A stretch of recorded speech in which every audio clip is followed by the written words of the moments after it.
Hey, Cardinal fans, welcome back to the Rusty Coles Fieldhouse. I'm here with Coach Rivers. The Wednesday, before the Mobile Christian game. Coach, glad to have you back. First off, you said this is one game out of a long season. Almost all of our goals are still there, with the only undefeated season no longer available.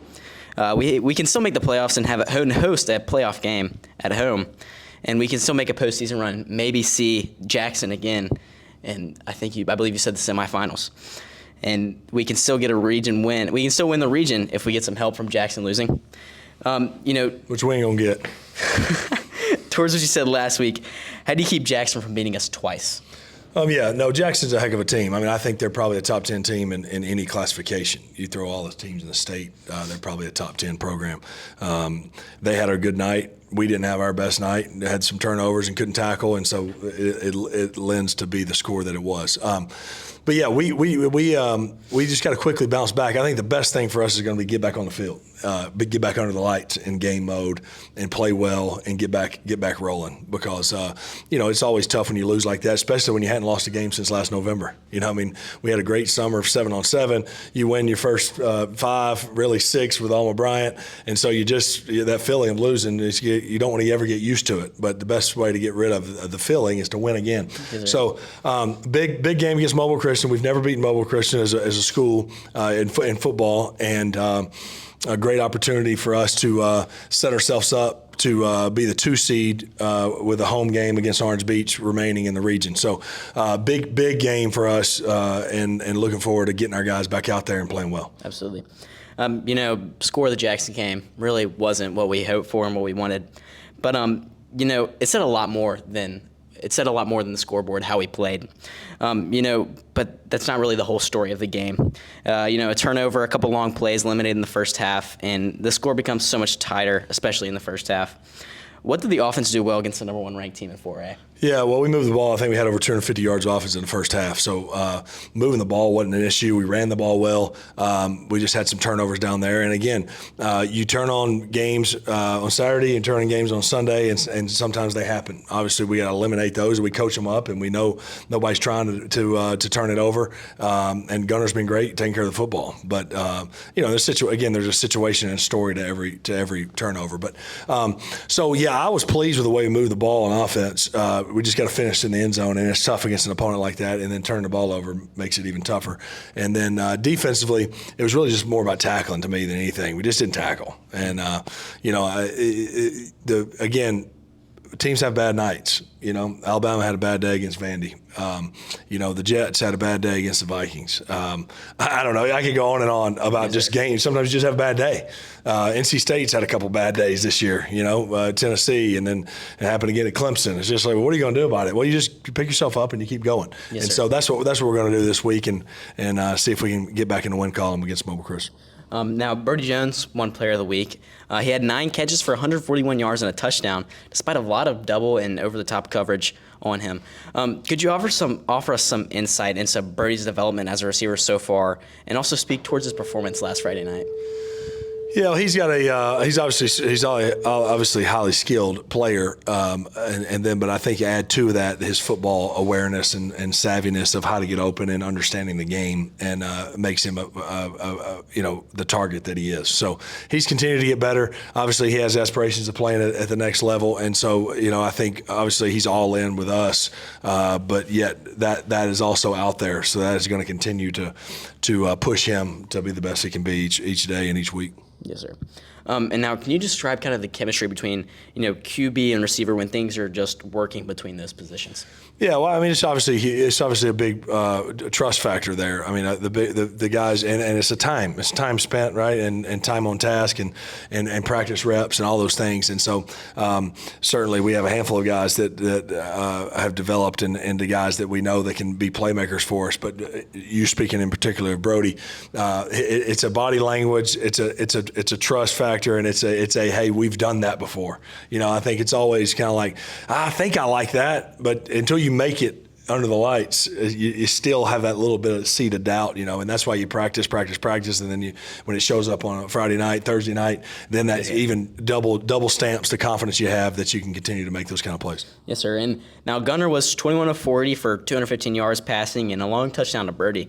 He's pressured a handful of times that led to 2 interceptions and he got sacked twice. After each setback, he simply came back and went straight back to work. As you say, Nuke Cheppy.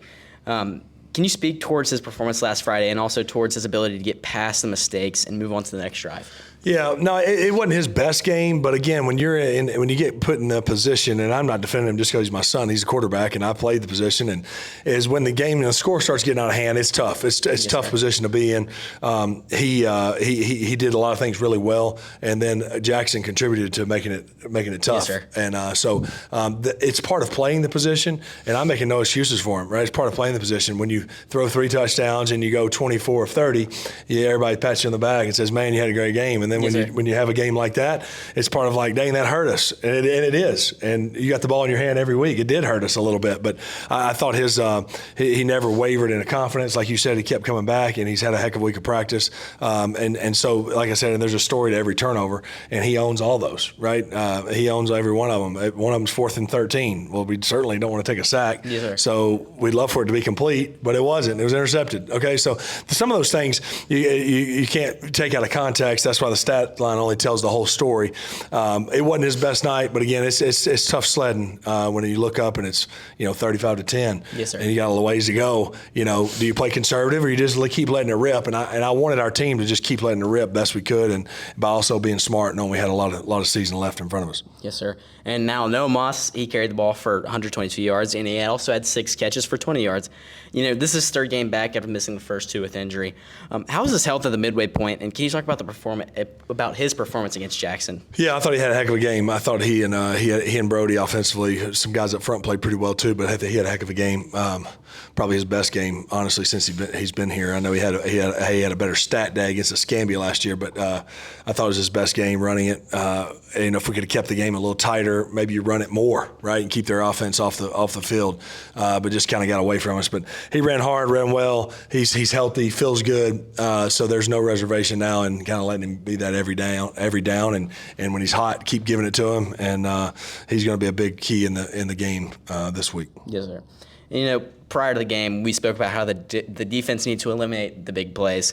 Jackson was able to get some big plays in, but at the same time, we saw several good things about the Cardinal defense, like not giving Landon Duckworth too much time in the pocket.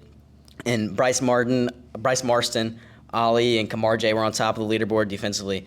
Can you speak of their game against Jackson and what we saw good from the defense? Yeah, well, there's really no way to sugarcoat it. There wasn't a whole lot good on the defense, and I also will say there wasn't a whole lot good on the offense when you score 10 points. But yet we moved the ball, so that's the difference there. But there wasn't a whole lot of good defensively. There just really wasn't. We tackled as poorly as we've tackled probably in a game in the 4 years I've been here, and it was a tough night. And again, you're going against the best back in the nation in his class, and you're going against one of the top quarterbacks in the nation in his class.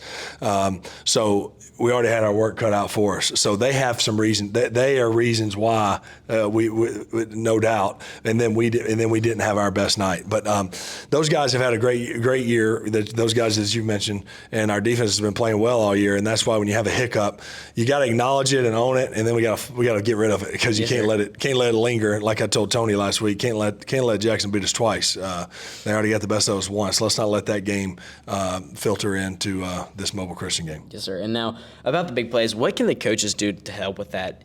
Are the angles poor? Are the players getting out of position? What do you see when you look at the film and the big plays we've given up? Yeah, well, some of it is fundamentals and technique, right, and alignment, assignment, and being in the right position to give yourself a chance to make that play. Some of it is the opponents are good, and it's like I tell you, like you've heard me tell the guys before, they're faster than you. Yes, sir. We've had some of those moments where that guy's faster than you, and so we got to take the appropriate angle and so on and so forth. So, it's always going to be a point of emphasis. You look into all of our games this year, it's still been our nemesis is the big big play. And if we can find a way to eliminate those things, we continue to work them and coach them up, and then our guys just continue to commit to eliminate them, we're going to give ourselves the best chance to win. Yes, sir. And now on to Mobile Christian. The Leopards were state champs last year in 3A, but the story this year in 4A has been really different for them. The storyline is that they lost a lot of athletes from that state championship team,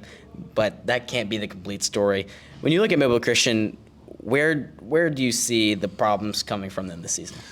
Well, I don't remember what year it was, but a couple years ago they ended up, like 5-6 or something, or 5-5, and got in the playoffs and then made a run. And some of it I think they had some eligibility issues and had to forfeit a few games, but nonetheless they haven't always just swept in the regular season. They play a tough non-region schedule.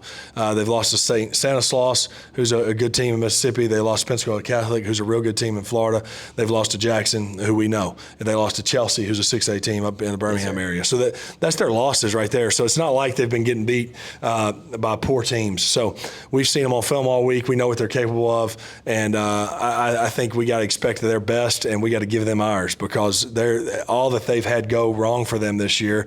You mentioned the roster's down, all of those things that they've dealt with, and Coach Lawson's done a heck of a job keeping it together. They are 2 wins away, 2 or 3 wins away, whatever they got left in the region, from being the 2 seed and hosting a playoff game. Yes, sir. So we know that they've got a lot to play for, as do we, and expect it to be a heck of a game on a Thursday night. Yes, sir. And now, our offense would seem to be built to go against a team like Mobile Christian. They are a little undersized and have a tendency to give up long passes. The Leopards have some slim pickings from the bench as well. Does this matchup look like we can get the offensive skill positions back on the fast track with the quick pace and deep strike mentality? Yeah, I don't know about the deep strike, because they got 2 safeties that are 25 yards deep most every play. But then again, if we can get the run game going, maybe that'll cause them to creep up. But I think again, moving the ball has not been an issue for us. We started the game last week with a 3-and-out, which is only like one of 3 3-and-outs or 4 3-and-outs we've had all season. Yes, sir. And we moved the ball last week. We just got to finish in the end zone. That's got to be our deal, is finish in the end zone. And if we do that, we'll score a bunch of points, and it also gives a boost to our defense, and then we'll put ourselves in great position for the home stretch. Yes, sir. Defensively for the Cardinals, what will be the points of emphasis in practice this week to shut down Mobile Christian? Tackle. We got to tackle. Biggest thing we got to do is tackle. That's the biggest thing we didn't do last week, and if we tackle, we'll be in good shape. Yes, sir. And, now it was originally a Friday night game, changed to a Thursday night game. That's a pretty quick turnaround from the week before. What kind of adjustments are made to the practice schedule? Not a ton. Just Monday is a little longer in terms of your intro to opponent, and then Wednesday is a touch longer of a normal Thursday. But other than that, Tuesday's pretty standard, and we should be somewhat used to it. We were used to those Thursday night games. Seemed like we had them almost every week, so it wasn't too hard for us to transition right back into that mode. Yes, sir. Well, thank you for joining us, Coach. This has been Mitchell Swanson, Coach Rivers from the Rusty Coles Fieldhouse. St. Michael, defend us.